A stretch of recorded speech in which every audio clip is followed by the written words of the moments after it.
یہ جو آپ نے کہا نا سرکاری جگہ پہ، اس کا جو میں مطلب سمجھتا ہوں وہ یہ ہے کہ زمین سرکار کی ہے، لیز نہیں ہے.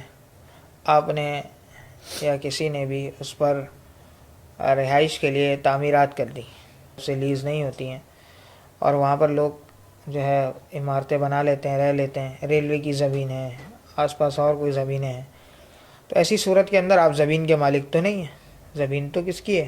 گورنمنٹ کی ہے. تو جب تک آپ لیز نہیں کراتے تو آپ زمین کے مالک نہیں ہیں. البتہ اوپر جو آپ نے تعمیرات کھڑی کی ہیں، آپ تعمیرات کے مالک ہیں. اور اگر آپ کسی کو آگے بیچتے ہیں تو بیچنے میں کیا ہوگا کہ آپ زمین تو نہیں بیچ سکتے، ایسی بات، مالک نہیں تو کیسے بیچیں گے؟ ہاں یہ ہو سکتا ہے کہ آپ یہ کہہ دیں کہ بھائی تعمیرات میں نے بنائی تھی، تعمیرات میں آپ کو منتقل کر رہا ہوں، آپ رہ لو، جب تک رہ لو، جب تک گورنمنٹ اجازت دے دے. نہیں اجازت دے گی تو دو ہی صورتیں ہوں گی آخر میں، تو توڑ دے گی گورنمنٹ، ختم کر دے گی ساری عمارات کو، تجاوزات ختم کر دے گی. یا پھر یہ ہوگا کہ لیز کر دے گی. لیز کر دے گی تو ٹھیک ہے، اس کی ویلیو بڑھ جائے گی. ورنہ پھر یہ کہ صرف تعمیرات کی حد تک وہ مالک ہے، اور جب تک گورنمنٹ نہیں توڑتی تو وہ اپنی تعمیرات سے استفادہ کر سکتا ہے، فائدہ اٹھا سکتا ہے. لیکن یہ کہ کسی سے طرح قبضہ کرنا اور اس پہ ناجائز طریقے سے بنا لینا، یہ شرعاً جائز نہیں ہے.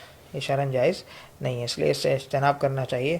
بہرحال اگر کسی نے بنا لیا تو وہ اپنی تعمیرات کا مالک ہے، اور تعمیرات کی ملکیت کو، آنرشپ کو آگے منتقل کر سکتا ہے.